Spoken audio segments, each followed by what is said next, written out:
Hello बच्चे, हम 10th class का हम क्या हिंदी का कबीरदास और मधुर भाषण ये दो विषय हमने खत्म किया था। और आज पढ़ेंगे सूरदास। क्या पढ़ेंगे? सूरदास पढ़ेंगे। सूरदास हिंदी साहित्य के मध्य के बहुत बड़े कवि थे। और वो जो हमारा था मध्य युग का दो था, एक निगुण एक सगुण। कबीरदास ने निगुण का और सूरदास सगुण। सगुण में किसका ना? कृष्ण साहित्य का। क्या? कृष्ण के बचपन के बारे में वो लिखा करते थे। कौन? सूरदास। ये है सूरदास।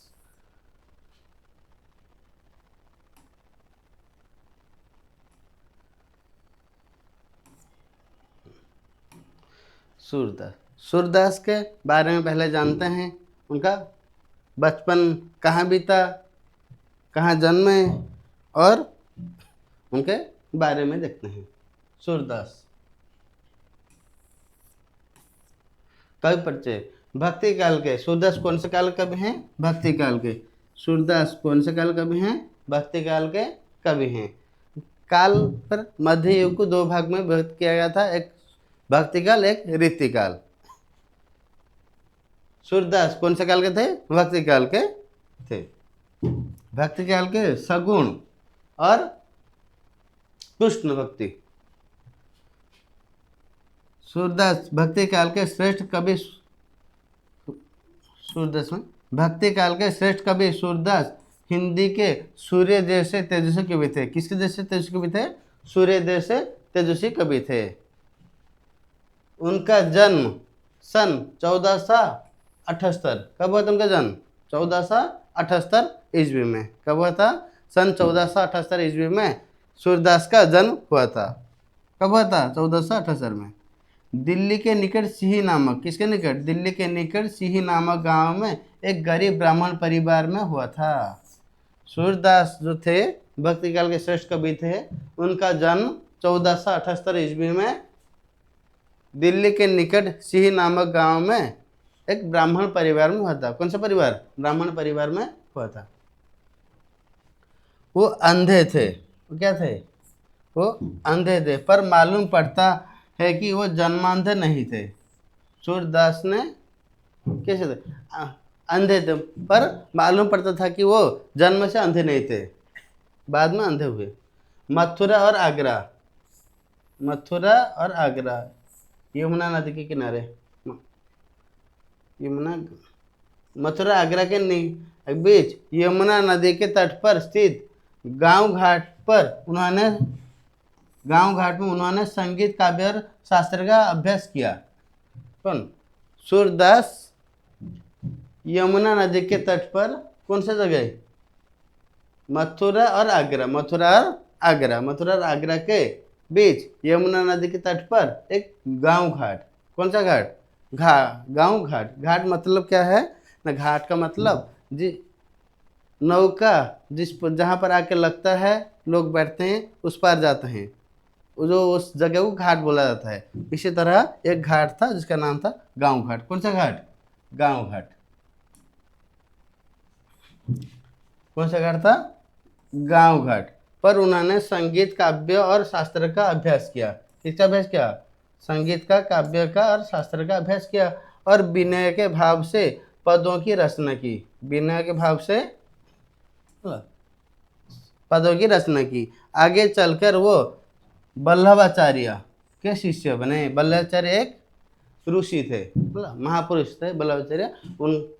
उनके शिष्य बने। सूरदास उन्हें गुरु बनाया। किसे गुरु बनाया? ना वल्लभाचार्य को गुरु बनाया। और ब्रज जाकर गोवर्धन के पास पार्श्वली नामक जगह पर अपना स्थायी निवास बनाकर पद लिखते रहे। कौन? सूरदास। सूरदास कहाँ गए? ब्रज जाकर गोवर्धन के पास। किसके पास? गोवर्धन के पास पार्श्वलिक नामक जगह पर। कौन सा जगह पर? पार्श्वलिक नामक जगह पर अपना स्थायी निवास बनाकर पद लिखते रहे। तो सूरदास कहाँ पर अपना स्थायी निवास बनाकर पद लिखते रहे ना, पारसोली नामक स्थान पर। कौन से स्थान पर? पारसोली नामक स्थान पर अपना स्थायी निवास बनाकर पद लिखते रहे। सूरदास मानव मन के बड़े परखी थे। कौन? सूरदास। वात्सल्य भाव, कौन सा भाव? Very very important. सूरदास कौन सा भाव में लिखा करते थे? वात्सल्य भाव से लिखा करते थे। कौन सा भाव से? वात्सल्य भाव से लिखा करते थे। वात्सल्य मतलब बचपन की, कृष्ण की बचपन की बारे में वो लिखा करते थे। कौन? सूरदास। श्रीमद् भागवत महापुराण के आधार पर रचित उनका विशाल ग्रंथ सूरसागर। सूरदास ने एक विशाल ग्रंथ लिखा था, उसका नाम है सूरसागर। सूरदास के विशाल ग्रंथ का नाम क्या है? सूरसागर है। वो कहाँ से लिया गया है ना? श्रीमद् भागवत महापुराण, श्रीमद् भागवत महापुराण के आधार पर, उनके आधार पर सूरदास ने एक किताब लिखा जिसका नाम क्या? सूरसागर। कौन सी किताब? सूरसागर। हिंदी की अमूल्य निधि है। ये बच्चों के, माताओं के, साथियों के, नारी और पुरुष के मनोभावों को पारंगम कवि थे। कबीरदास किसके कवि थे? मैं जो सूरसागर लिखा था उसमें वो बच्चों के, माताओं के, साथियों के, नारी और पुरुषों के मनोभावों के पारंगम कवि थे। कौन? सूरदास।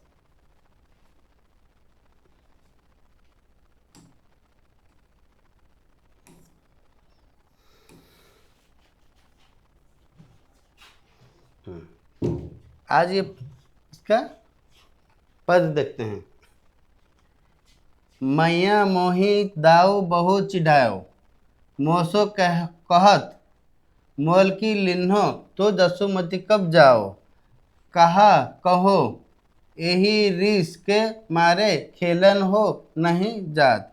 पुनी पुनी कहत कौन है माता, कौन है तुम्हारे तात। गोरे नंद यशोदा गोरी, तू कत श्याम शरीर। चुटकी दे दे हंसत ग्वाल सब, सीखो देत बलवीर। तू मोही को मारन सीखी, दाहुई कबहु न खिजो। मोहन मुख रीस की, ये बातें जसुमती सुनी सुनी रिझो। सुनहो कन्ना बलभद्र चवाई, जसुमती की दूत। सूर श्याम मोही गोधन की, सो हो माता तो पूत। उसके बाद सेंटेंस है, हरि अपने आंगन कछु गावत, तनक तनक चरणन सो नाचत। मनहि मनहि रिझावत, वहा ऊंचाई काजरी धोरी, ज्योनि तेरी बुलावत। कबहू बाबा नंद पुकारत, कबहू घर में आवत। माखन तनक अपने करले, तनक बदन में नवावत। कबहू चितो प्रतिबिंब खंबे में, लेनी लिए खवावत। दूरी देखे दसुमती, यह लीला हरस आनंद बढ़ावत। सूर श्याम के बाल चरित, ये नित देखत मन भवात। इसका शब्दार्थ देखेंगे, उसके बाद इस कविता को हमने समझेंगे। मैया, मैया मतलब माँ। मैया मतलब क्या? माँ। मैया माँ। मोहे का मतलब मुझे बा मुझको। मोहे का मतलब मुझे बा मुझको। दाव का मतलब बड़े भाई। दाव का मतलब बड़े भाई व बलराम। खिजाओ अर्थ चिढ़ाया। मौस अर्थ मुझको। मोल अर्थ खरीद कर। लिन्न अर्थ लाया गया। दसुमती अर्थ यशोदा। इसे एग्जाम पढ़ता है एमसीक्यू में। दसुमती मतलब क्या? यशोदा। जाओ अर्थ जन्मा। रीस अर्थ क्रोध। पुनि पुनि अर्थ बार बार। तुम्हारे अर्थ तुम्हारा व तुम्हारे। तात का मतलब पिता। तात का मतलब पिता। कत अर्थ क्यों, इसलिए। श्याम अर्थ काला। चुटकी अर्थ अंगूठी और पास की अंगूठी से बजाना। ग्वाल अर्थ गोपाल। सिख अर्थ सिखा देते। बलवीर अर्थ बलराम। मोही अर्थ मुझे। दाऊ ही अर्थ बड़े भाई से। रिझाव अर्थ मतलब प्रसन्न होते हैं। कबहू का मतलब कभी भी। रिझो मतलब गुस्सा करना, चित अर्थ चित का मतलब देखकर, लोनी मतलब मक्खन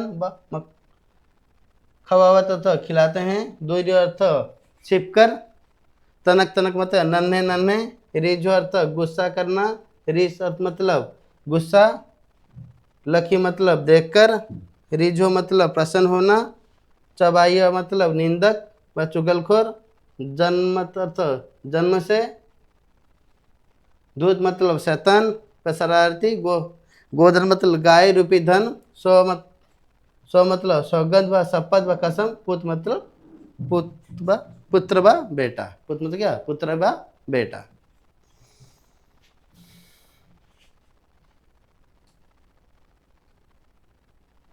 ये जो शब्दार्थ है इसे ध्यान से पढ़ना और इसको याद करना।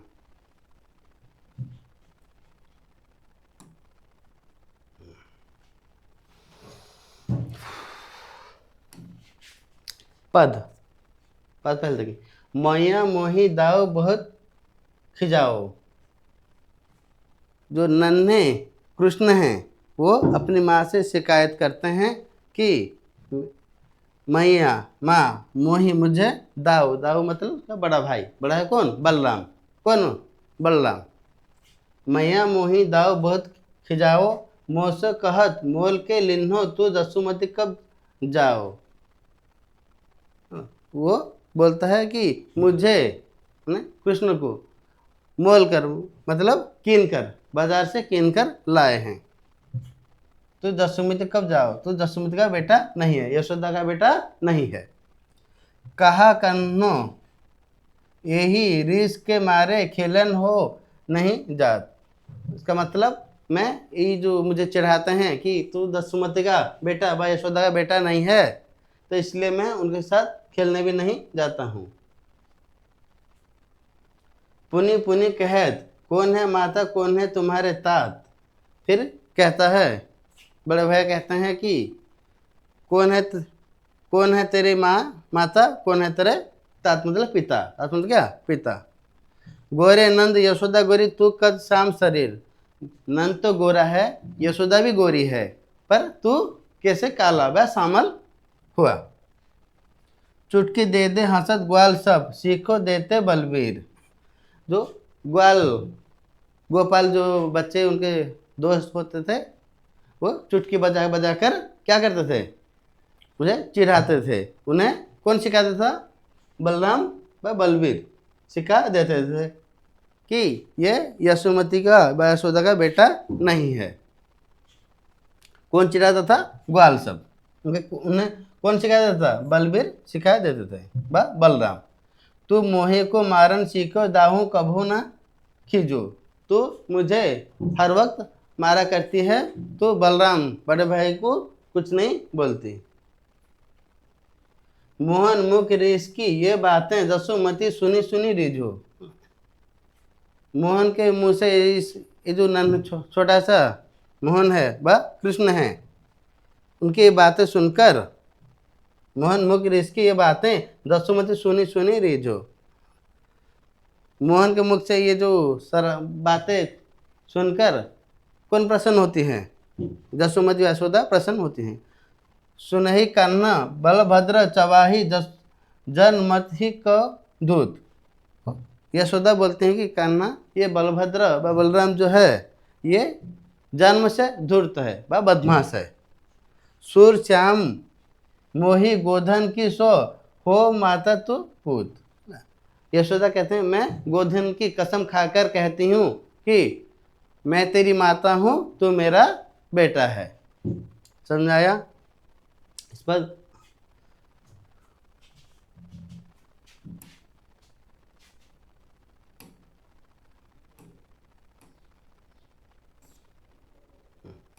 इसका दूसरा पद देखिए,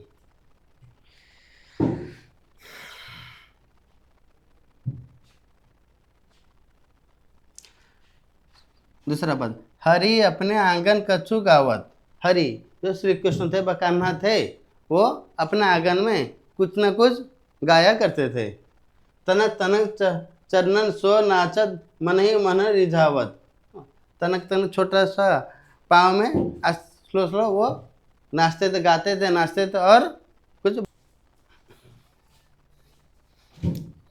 हरी अपना आंगन कछु गावत, तनक तनक चरणन सो नाचत, मन ही रिझावत। हरि कृष्ण अपने आंगन में क्या करते हैं, कुछ गाते हैं, नाचते हैं और मौज करते हैं। वहाँ ऊंचाई कजरी धोरी गायनी तेरी बुलावत। और वो अपने गाय के बच्चे को बुलाते हैं। कबहू बाबा नंद पुकार, कबहू घर में आवत। कब गाय को बुलाते हैं, कब अपने पिता नंद को बुलाते हैं, और कब अपने घर को चले आते हैं आंगन से। माखन माखन तनक अपने कर ले, तनक बदन में नवावत। कुछ माखन को लेकर कुछ खाते हैं और अपने बदन में लगाते हैं। कबहू चीते प्रतिबिंब खंबे में, लोनी लिए खवावत। वो अपना जो उनके खंबे में जो प्रतिबिंब दिखाई पड़ता है, वो माखन को खुद खाते हैं और वो खंबे में भी जो अपने प्रतिबिंब को भी खिलाते हैं उनके बचपन में। दूरी देखी दसुमती, यह लीला। दसुमती ने, यशोदा ने दूर से देखती हैं, ये कृष्ण की लीला को देखते हैं। हर्ष आनंद बढ़ावत, देखकर उनका खुद का मन क्या, हर्ष खुशी से भर आता है। सूर श्याम के बाल चरित ये, सूर श्याम के बाल चरित ये, नीत देखत मन भवत। सूरदास बोलते हैं कि कृष्ण की ये जो बाल चरित हैं उसे हर दिन देखते हैं। कौन, माता यशोदा देखती हैं, और उनका मन क्या खुशी से झूम उठता है। नीत देखत मन भवत, देखकर अपना मन को खुश कर लेते हैं। किसकी, ये नन्हे कृष्ण की। यह है माखन। ठीक है, ये जो कविता समझ में आ गया होगा। हम इसके नेक्स्ट क्लास में इसका क्वेश्चन आंसर है MCQ इसे करेंगे। ठीक है, क्लास कैसा लगा कमेंट के माध्यम से बोलना। ठीक है, थैंक यू।